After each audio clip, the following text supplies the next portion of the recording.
Um, I just want to get this one off my chest. Why is it that it's the general belief, like, seems to be a very strong majority, and especially as you look at folks that tend to be older, it's understandable, but what I believe is outdated, or it's too general. It doesn't, I don't know. All I can speak from is my experience. So what am I talking about?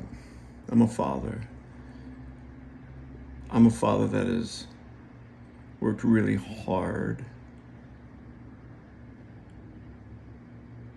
to become a really good father, and not a good father in the sense that I've got it all figured out. I don't, or I'm perfect. I'm not. But a father, I'm a good father in the sense that every minute of every day, it's important to me to be a good dad. And every minute of every day, I'm lurking in my emotions and my thoughts are, how are my kids doing? How are they feeling? How do they feel about me? How do they feel about themselves? Are they on the right track? Are they, and if they're not, how do I get them back on it? If they're not, is it my fault? What could I have done more? Just relentlessly like that. Some of my darkest hours in my life since I've had children is when I've behaved in a way that wasn't at the forefront. And generally that happened if I was under the influence of something, number one, almost every time. It's a slippery slope. Or if I was filled with some sort of deep anger or deep fear.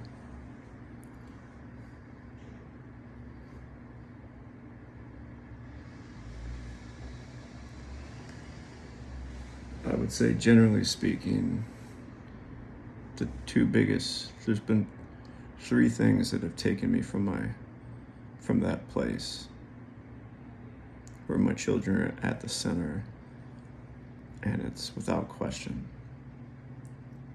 alcohol, drugs, and I'm not talking about prescription or anything. I'm talking about the type of drugs people take to escape. So alcohol, drugs, and a woman. But they're all addictions of some sort. They're all quick fix, feel goods, but are very destructive. Not every woman, I might add, but one or two particular women. But we're human. We're gonna fall. We're trying to figure this thing out. I guess the question is, how quickly do we climb out of that well? And are we really just scared enough of not being a good parent or a good father that we're constantly trying to reflect and adjust and figure out how not to fall back in that well? Because that well, it's kind of like walking into prison. Your kids don't exist anymore. They're a faint presence in your life.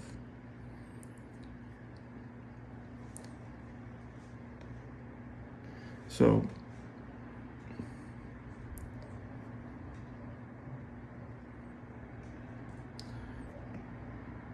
I love my children.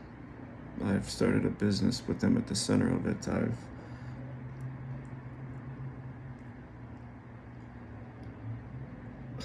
I've made a lot of risky decisions with the belief that because they're at the center of it, it'll all work out.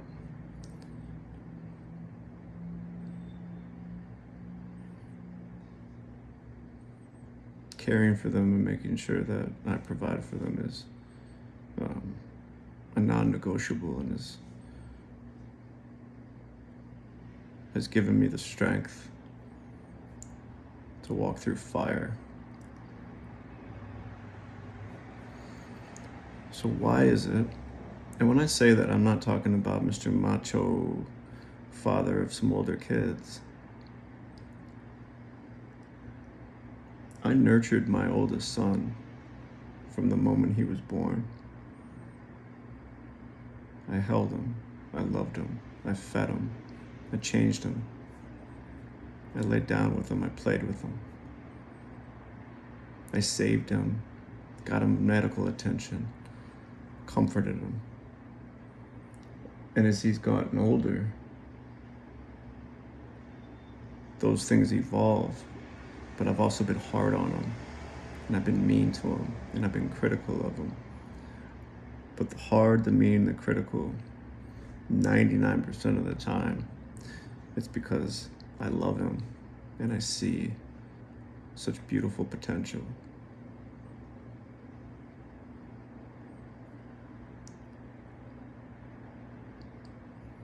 And he knows that. He knows that.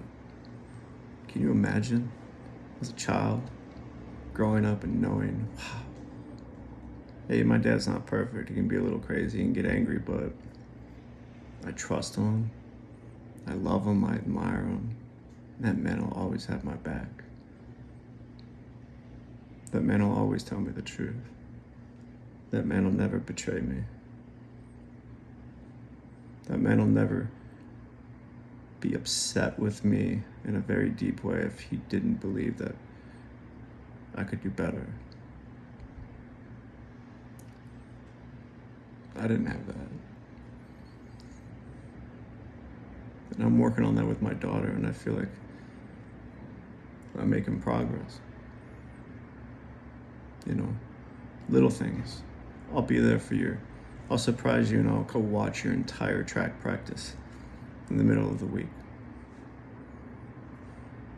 I'll stop work and come drive a half hour to pick you up from school because your mom can't. I'll do your little Mandarin quizzes that you created for me. When I see you being a great big sister to your little siblings, I'm going to tell you what an amazing job I think you're doing. I'm going to give you hugs randomly and kisses randomly. I'm going to tickle you randomly.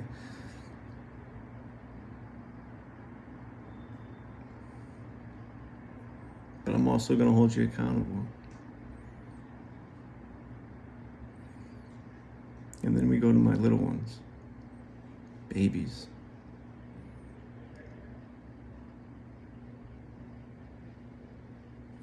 My children were taken from me at two months and, yeah, not even 2 months. 1 month. 1 month and 15 months.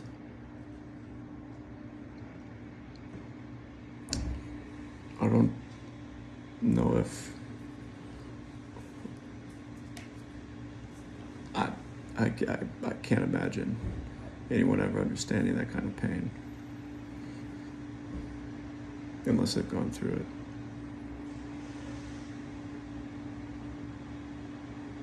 But let me tell you something. That 1 month old is now 9 months. I've been going through this for 8 months.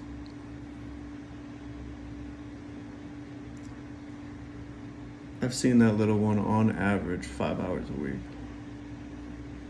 Probably less, actually. Less, because the first half of this ordeal, I rarely saw him. Mind you, I didn't do anything to deserve it.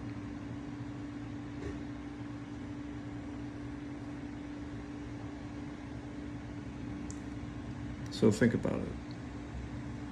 Outside of that first month, And I was at his birth, of course. Outside of that first month,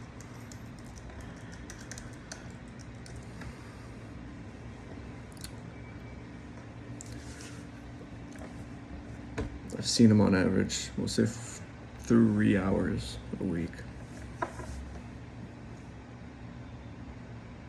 When I didn't have an overnight with him until maybe a month and a half ago.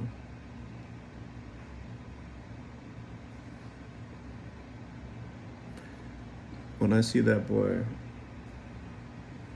my heart sinks into him. I feed him, I bathe him, I change him, I play with him, I comfort him, I teach him, I celebrate him. I'm attuned to every one of his little emotions. I know when he's looking at me and wants me to look at him. I know when he's scared and he needs my comfort.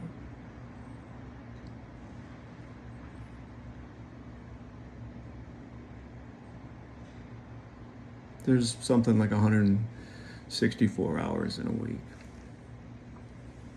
Take 2 or 3 hours on average a week.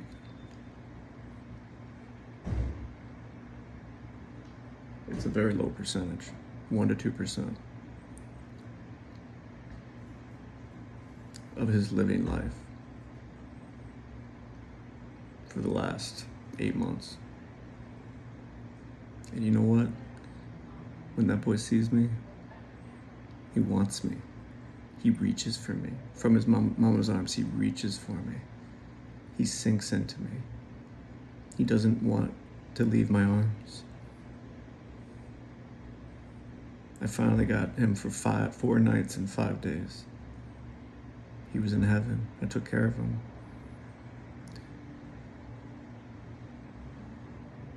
So these thoughts of a father can't serve as both a father and a nurturing, attentive, motherly-like figure with the tenderness and the attentiveness. I've done it with all of my kids. And I've been the guide, the disciplinarian, the motivator.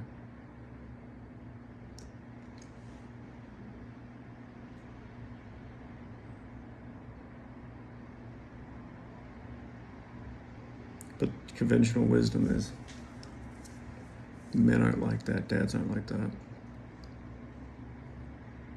But you can be it all.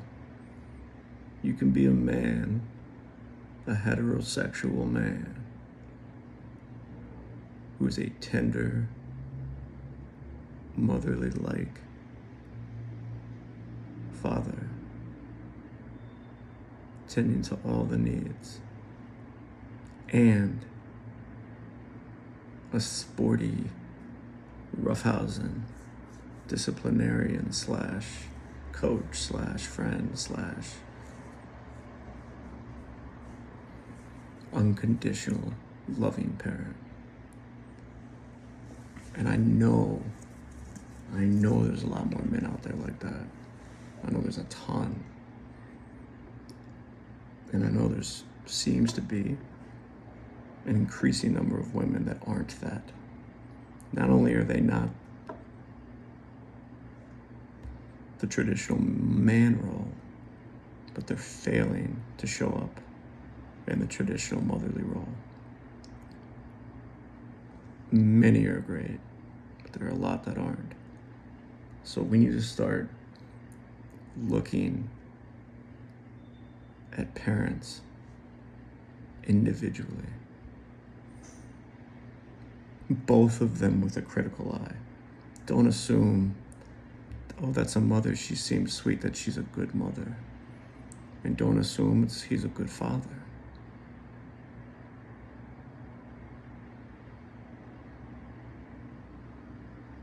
I mean, fuck, they invented formula a long time ago.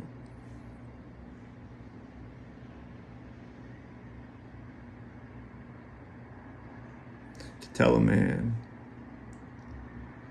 that he has no legal right to see his child after his children were kidnapped from him and his older children for no reason. To tell him, well, without a court order, you can't really see him. You know, they're with mom, they're fine.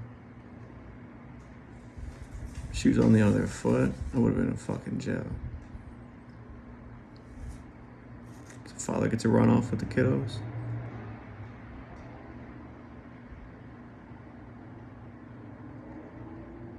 Tell you what, if I ran off with them, they would have had a lot more stable existence. And they would have seen their mom a lot more than they got to see their dad. So all this is bullshit. These fucking biases. I know it's the trend to be anti-man. But fuck off, because there's a lot of beautiful men out there that are fucking heroes. Parent heroes.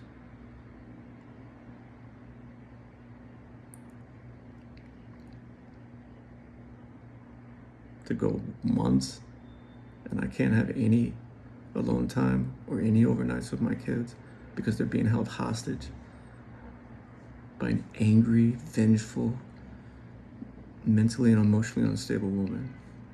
Then for attorneys, after they take all my money, to tell me, well, they're still so young, so, be happy with one overnight for the 1.5-year-old a week and 5 hours with the younger one a week. Well, burn all that money and you feel like you're gonna die from all the stress and you're so desperate to see your kids. You'll sign whatever. You just want to see them. It's a bad fucking idea. And this barometer that to measure if a mom's doing a good job, if the kids aren't totally fucking fucked up, they're not being beat, they're not starving, they're not smelling like they haven't been bathed in months. So basically the bar is, if your kid doesn't look like a fucking abandoned dumpster baby, mom's doing fine. So dad, fuck off.